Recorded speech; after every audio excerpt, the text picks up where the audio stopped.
ایک نوجوان بڑا خوبصورت، وہ بھی اسی طرح لیکن اتنا مالدار، کافی مالدار، وہ آ کے میرے پاس بیٹھ کے رونے لگا، مولانا صاحب اب میں کیا کروں، میری زندگی برباد ہوگی، میرا اتنا عالی شان گھر ہے، اتنی اچھی میری کمائی ہے، آمدنی ہے، لیکن میں کیا کروں۔ یہ اسی کے الفاظ بتانے لگا ہوں، میری بیوی کی زبان 20 فٹ لمبی ہے۔ میں کہا رکھ دی کتنے 20 فٹ چاہتے،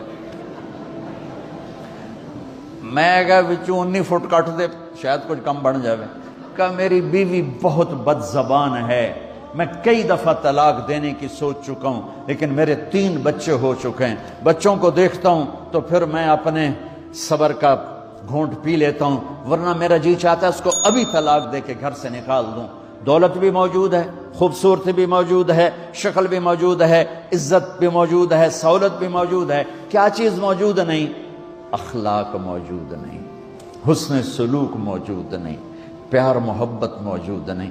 اب اپنے گھروں میں اگر خوشی دیکھنا چاہتے ہیں، ہر رشتے کو اگر آپ آباد کرنا چاہتے ہیں تو میرے نبی والی محبت دینا سیکھیں، میرے نبی والی محبت دینا سیکھیں، اپنے بچوں کو بھی، اپنی اولاد کو بھی، اپنے بہن بھائیوں کو، اپنے ماں باپ کو، ساس بہو کو، بہو ساس کو، سسر بہو کو، بہو سسر کو، بھائی بھائی کو، بہن بہن کو، اللہ کے واسطے برداشت کرنا سیکھو۔ مجھے میرے رب کی قسم ساری دنیا کا چین و سکون برداشت میں ہے، صبر میں ہے، صبر میں ہے، صبر میں ہے۔